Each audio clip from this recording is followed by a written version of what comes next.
Alright, ladies and gentlemen, welcome back to the channel. I'm your Ice Dragon, RayronVR. And today we have kind of our first unboxing in a decently long time. When this series was announced by Walther's, I was a little bit concerned. The reviews were kind of lukewarm if this was actually going to be somewhat successful or not. When the Titans of Steel series was announced, everyone thought it was going to be a new locomotive line, either HO or N scale, but what we got instead were these collectible cards. So the Titans of Steel apparently is a collectible railroading trading cards that we got here. It's not a game, it's just collectible cards, which is, always been, if you guys have followed me on social media, that's my biggest kind of feedback about this, is that there's no replayability when it comes to this trading cards, but we'll get into that a little bit more in a second. So as you can see, I did open one because I wanted to see what the cards felt like, see if it was actually worthwhile, and I'm glad I did, because I had to sleep on it for a couple days to determine my review of this product. And yeah, as you can see here, they are $7.99, which again, I'm gonna go into a decent rant with that price, but let's go ahead and take a look at what we got from this first pack. So we've got the Via Rail Canadian. We've got this 50 AAR mechanical reefer car. We've got this Milwaukee Road Everett Street Station. We've got this Windsor Station, Montreal. We've got this Milwaukee Road Cannonball. This Center Beam Flat Car. We got this Kansas City Union Station, CSX Curtis Bay Coal Terminal. We've got this picture of the Capitol building, which is actually a reverser card. Actually, all these cards are reversed, but this one actually makes like multiple sections here to make one big picture here. And so we got this car here, the C&O 85-foot Pullman Standard, and it's got a lot of the information here. And then our rare card here is William B. Strong. So each one of these cards has some factual information about the picture here. So you can see all the information there. And so we'll just flip all of these around so you guys can kind of see what this is all about here. But yeah, you got all this information on the back. We'll flip this around. Yeah, I'm not going to go through all of it. I just want to give you guys kind of a quick snapshot of what this is all about. It's designed as a teaching tool, I can say. Maybe, let's say, if you're homeschooling someone, I could see this as a good educational piece. And so that was with the first pack. So I'm going to keep this rare card out because, again, I've got some comments to make about the rares here. But I do have two more packs here. Let's go ahead and open these up and see what we got here. So crack these open. All right, so it looks like we've got the Santa Fe. We've got another Via Rail Canadian. So we got our first duplicate. We've got a mechanical reefer car again. That is a duplicate. Looks like we've got a Milwaukee Road Everett Street Station. That is another duplicate. Gross. Okay, here's a new one. So we got the Sioux Line 1003 steam engine there. And that's the information on the back. We've got a San Francisco cable car. Again, with the information there. We've got a articulated bulk container car. Again, more information there. Fairmount speeders. Again, more information there. We've got the New Orleans Union Passenger Terminal. Like, that's our uncommon. I have to look at the stars here. Oh, that's probably the rare card. Okay. And that is our information there. And then it looks like we got a picture of a couple. Again, this goes with the other one that's reversible that has all the images on the back. But looks like we've got another 80-foot Pullman Standard Sleek Fluid with skirts. Card 7 of 9. All right, so let's go ahead and take a look at our last pack here.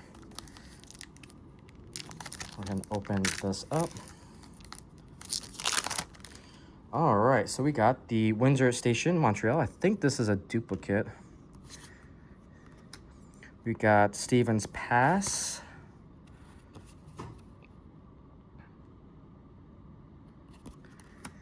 We've got George Westinghouse. And all the factual stuff here. Got the Leviathan.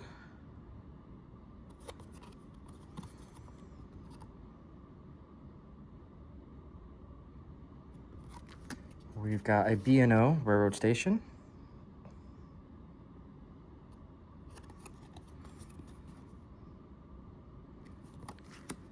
We've got the Durango and Silverton Railroad. I'm surprised they got the rights for that. That must have cost them a pretty penny. Durango and Silverton Railroad.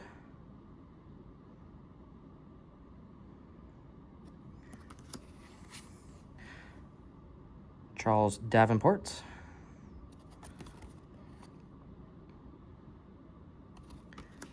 Looks like we got a duplicate here, G-8. Yep, so another duplicate. And we've got the Minneapolis-Milwaukee Road Depot.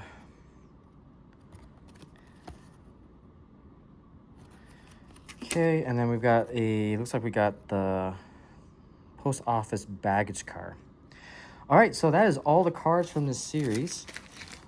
So there's a lot of things to kind of look at. And so what I'm going to do is I want to give this series a chance. Let me throw these cards away here. Because again, I want to show you guys. So no holographics, which is interesting. I'm going to put these all away. I'm trying to find the other one that's floating around here. Here we go. Okay. So we got places, we got freight, we got people.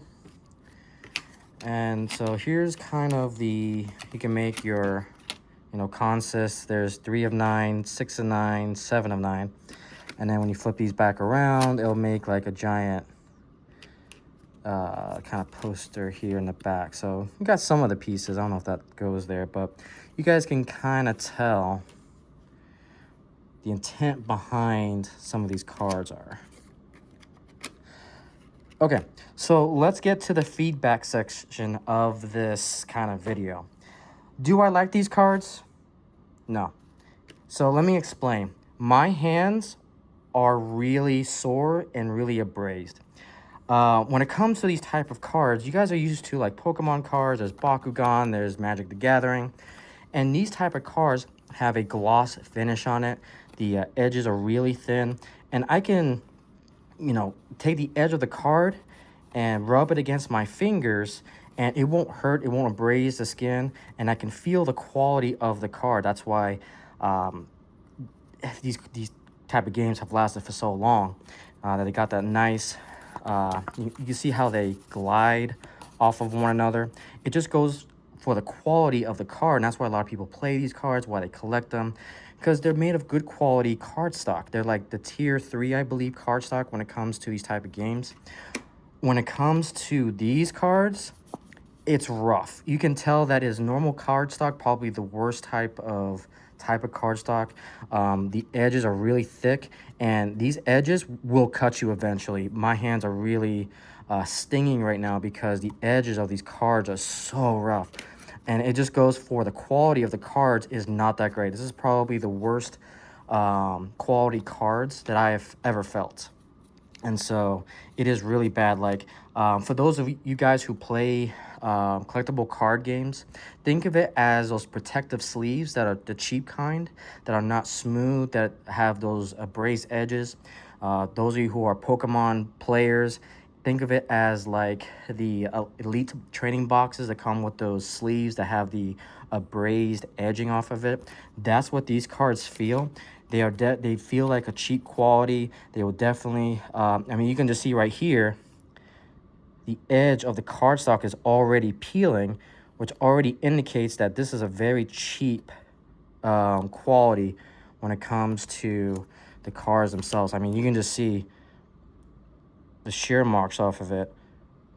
And that's my biggest complaint, is that this is really crappy quality cards. I've been into cards for almost 30 years. Probably my second longest running hobby behind model railroading. And these cards are very disappointing. Very, very disappointing. I understand the education quality behind it. Don't get me wrong. It definitely has the capability to be a good educational tool for learning railroading. But to be honest, just grab a freight car and talk about it in the history as well.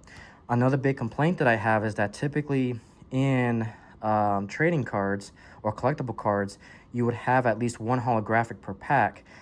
I didn't get any holographics in the 6 or the 3 packages that I bought, and so that was kind of disappointing, to say the least.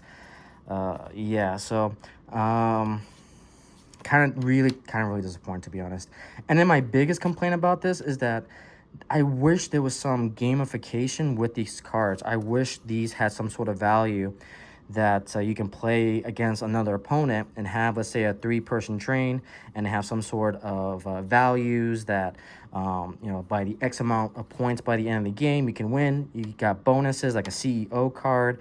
Places can give you buffers to that train. I think this was a really big missed opportunity to gamify model railroading. It's like, if you're going to invest in the card genre, go all the way.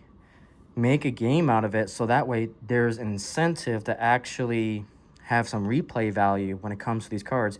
I just opened it for you guys to showcase, and I'm probably not going to showcase these cards again. I'll probably do maybe some sort of turntable spotlight for these particular cards. I used to do that with Pokemon back in the day, and showcase it. But once I showcase all 30 of these cards that I have, I'm not going to buy any more. It's just not worth the quality. The quality is really bad. It is really, man, it just stings to pick up these cards because the edges are just so abrasive and really, really cheap quality. So I don't know, guys. I would recommend staying away from these cards for those two things. I hope Series 2 attempts to gamify these cards. I hope they have updated quality of their cards, make it a Tier 3 card. I mean, kind of see the size comparison, too, of these particular cards here. So they're about the same size, but you can see, again, it's all about that attention to the detail when it comes to cards. See, this has a nice rounded edge. This has a really sharp, abrasive point there. Again, I am definitely nitpicking it, but my biggest complaint out of all is that you're going to pay $7 to $8 for these particular packs. I expect it to be the same quality, if not cheaper, than what's already out in the market. And these run between $6 to $7 a booster pack, and Walther's is going for $8. So I think it's not worth the price. I think it's really cheaply made, and these are really, really uncomfortable to hold in the hand. So, but with that, guys, is this something that you are interested in? Have you bought these already? Have you kind of come to the same conclusions that I have? Let me know down in the comments below. Thank you so much for watching, and I'll see you on the next video.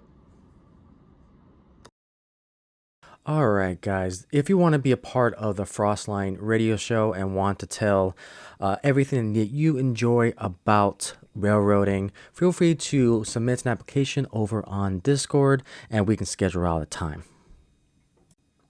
Alright, if you guys want to join the brand new Fellowship of the FPR, we've got a brand new Discord server that we're currently building up. Feel free to copy that link, and you guys can head on over. If you want to be a guest on the Frostline Summit, a show and tell style digital railroading forum, feel free to look at the link for the Discord channel and submit your application. Thank you so much for watching this video. If you wish to support the Frostline and Pacific Railway, feel free to become a shareholder either at Patreon or Subscribestar. Those of you who do financially support the FPR will have your name on the designated shareholder express, as you guys can see here. Thank you for those who support the channel financially. You guys help progress the channel a lot. Thank you guys so much, and I'll see you in the next video.